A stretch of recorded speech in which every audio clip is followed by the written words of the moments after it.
called the zona glomerulosa because the cells are arranged in more spherical structures, clusters.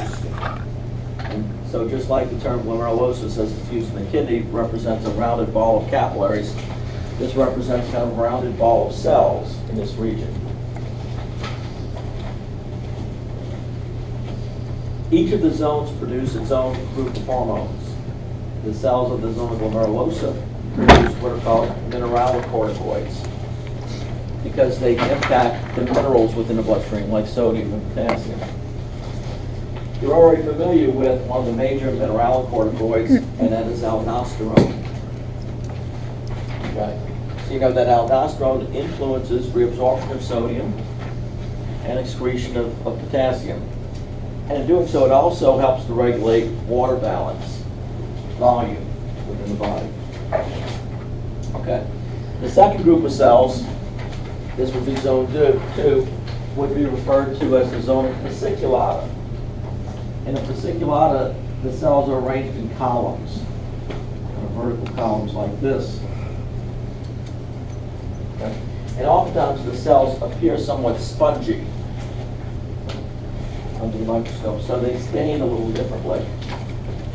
This zone produces glucocorticoids. They're called glucocorticoids because one of their effects is to impact glucose levels within the blood. They tend to elevate glucose levels, hence the term glucocorticoids. There are several different glucocorticoids, the major one of which, though, is cortisol.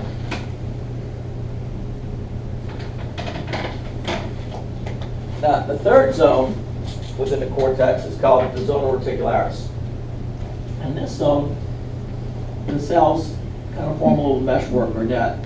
In other words, the arrangement is not as well defined as what we had with the other two zones. The cells are doing this. Lady Gaga. These zones produce weak androgens. We can call these gonatocorticoids. One of the main ones, in fact, those who've taken biochemistry, is DHEA. And it's the dihydroepiandrosterone. Now, ultimately, that androgen gets converted in women within peripheral tissue to estrogens. Ultimately, in men, some of it gets converted to testosterone. But in women, it's one of the primary sources of androgens. Okay.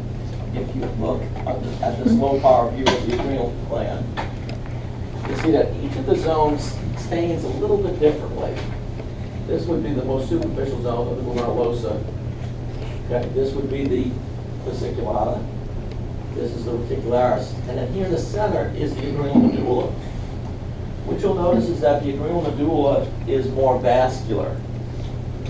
Oftentimes it picks up a reddish tint from low power.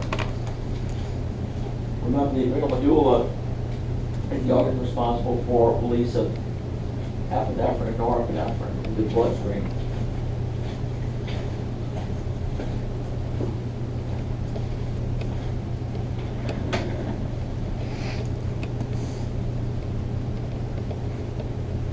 Okay, this is a higher power view, and you can see within the glomerulosa, the cells form little rounded clusters.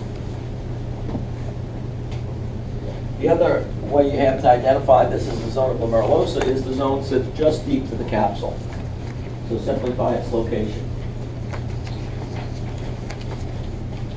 Where, as with the fasciculata, you see the cells forming these linear arrays. And if we look closely, the cytoplasm looks spongy. So those are both characteristics of the zona fasciculata. And you start to lose that organization within the reticularis. And finally, we said the medulla, one thing you'll see is all these little spot things here are blood vessels here. It has a rich vascular supply.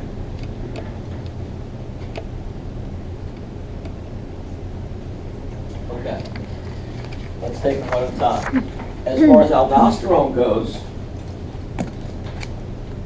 It can be influenced by ACTH. ACTH, remember, is adrenocorticotropic hormone released by the anterior pituitary. It targets the adrenal cortex. In terms of aldosterone, though, it's a weak stimulus for release of aldosterone. A stronger stimulus is the renin-angiotensin pathway. Okay? So the primary stimulus for aldosterone is renin-angiotensin, although it can be stimulated to some extent by ACTH. If you have high potassium levels, that can directly stimulate release of aldosterone. And in the same way, very low sodium levels can do it. So that once this zone releases aldosterone, then it targets the distal convoluted tubule and collecting duct. And it triggers insertion of those sodium, potassium, ATPase pumps. Okay, that reabsorb more sodium in exchange for secretion of potassium. Okay, that increases blood volume, it reduces blood pressure.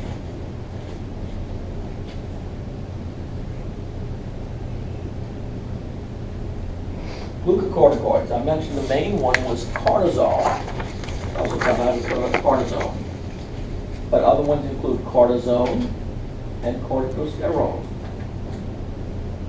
These are considered stress hormones, meaning that they are released in a setting of physiologic stress. So for example, when I say physiologic stress, I mean like trauma. You're involved in a motor vehicle accident, or you undergo surgery, which is a type of trauma, or you have an infection, you're exposed to intense heat or cold. Let's say you're kind of you're doing some, what they call it, like backpacking in the snow-covered mountains of Colorado, and you get trapped, you lose your way, and so you're exposed to sub-zero temperatures for a long period of time. That's a type of trauma, that's a type of stress. Debilitating diseases can expose you to elevated levels of glucocorticoids.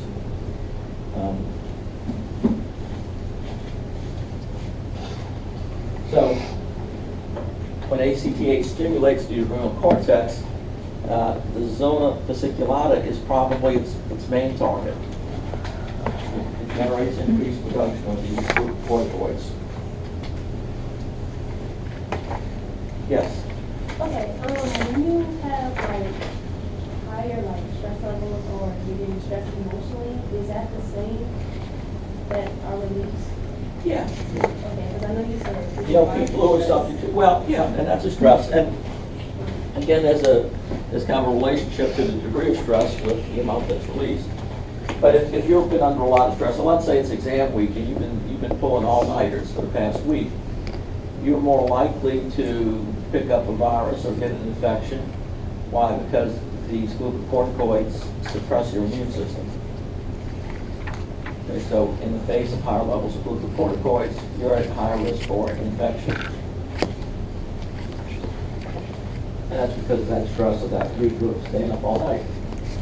Now, we said they're glucocorticoids, so they raise glucose levels, and they do so by gluconeogenesis.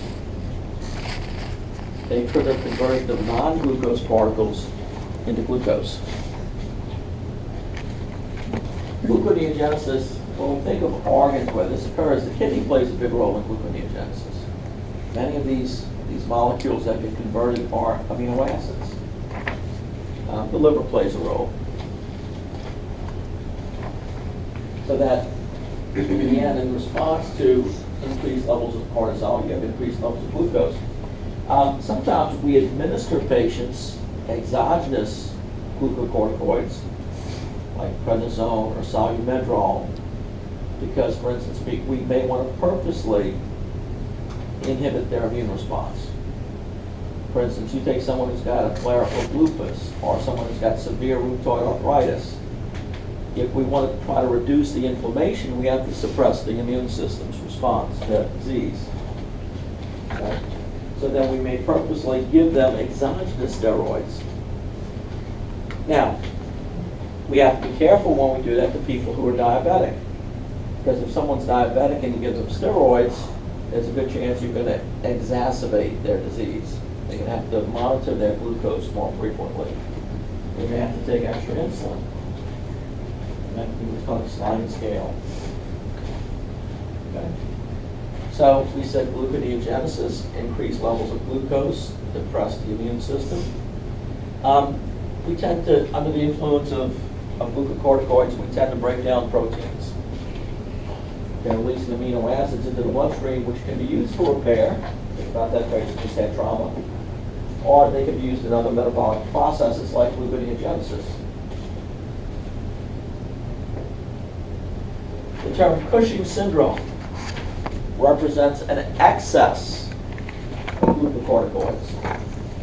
Okay? It's a syndrome. That means that it can be caused by, it's a group of signs and symptoms that can be caused by a number of underlying disorders. For instance, if you're given exogenous prednisone, which is a glucocorticoid, and you're given it for too long a period of time or at too high a dose, you can develop Cushing syndrome. It's excess glucocorticoids. Last class we talked about pituitary adenomas. Specifically, we talked about pituitary adenomas composed of cells that produce growth hormone. But you can also have an ACTH producing pituitary adenoma. Okay? And of course that would lead to Cushing syndrome because it would target the adrenal cortex and bring about release of excessive amounts of cortisol. You can have a tumor within the zona fasciculata. Okay? You can have a glucocorticoid producing tumor. Or we've talked about malignancies where these cells begin producing hormones. Now these cells are no longer tightly regulated. They're reproducing out of control, and sometimes what happens is genes that are ordinarily suppressed within these cells get induced. And so in cancer cells, these rogue cells, they can start producing hormones like ACTH and hence induce Cushing syndrome. So, what are the signs and symptoms? Well, one of the laboratory findings you see is hyperglycemia. We talked about loss of muscle mass because of protein breakdown. Now, cortisol, aldosterone, and the weak androgens produced by the zona reticularis all have some similar properties. So cortisol is going to have some aldosterone-type properties. So you'll have increased retention of salt and water, which can lead to hypertension, or increased capillary hydrostatic pressure and lead to edema. Now, classically, these people have what's called Cushingoid facies, which is kind of a rounded, room-like face. I'll give you an example. Gary Coleman. What you talking about with us? He had some congenital problem with his kidneys, and he was on steroids. And if you look at his face, it was kind of that round, moon face, that Cushingoid face. Oftentimes they'll get, by the way, an acneiform rash. And so you'll see not only that they have the Cushingoid face, but they'll tend to have a little bit of acne.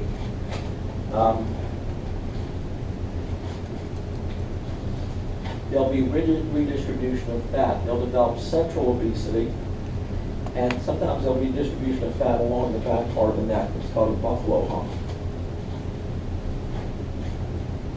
I mentioned that there can be muscle wasting or breakdown of muscle protein. So these people will typically have very thin arms and legs because of muscle breakdown, but yet central obesity.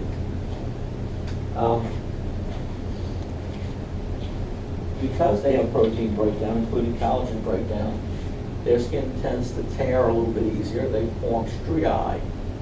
These look like purple stretch marks.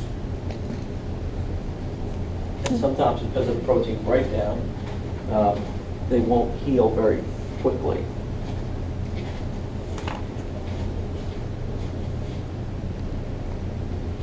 Here's a patient with Cushing syndrome. And you can see the nice round face, acneiform skin rashes, skin rash. I don't know if you can tell here, but she's got striae here. Some purple stretch marks. She's got relatively thin arms and legs. There's a protein breakdown, but central obesity. She's got some easy bruisability, as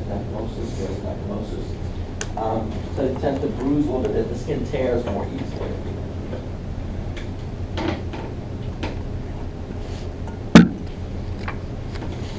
All right, let's talk about the third zone, the zone reticularis.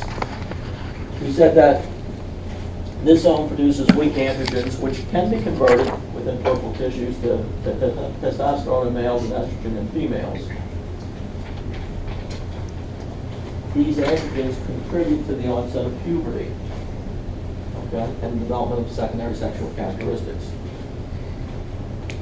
As we grow in females, these androgens play a much larger role than they do in males. Why? Because in males, once you start producing a lot of testosterone, that's a much more potent androgen than DHEA, these weak androgens here.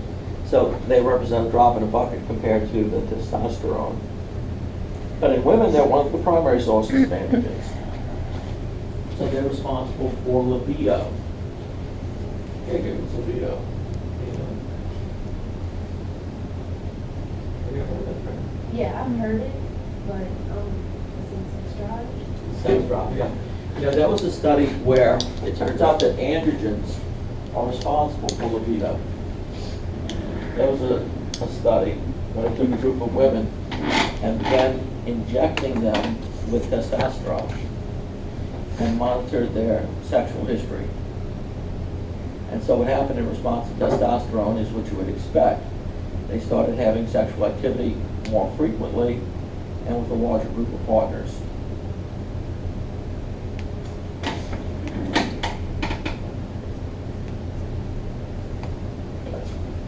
Adrenogenital syndrome is caused by hypersecretion of glucocorticoids. Okay. In prepubertal males, as well as in females, it can lead to virilization. So this would be like the bearded lady in the circus. A lot of those people that used to work the sideshows in the circus had endocrine disorders. We didn't mention that generally. These are very interesting disorders. They have visual appeal, in a sense. In young men, it can lead to precocious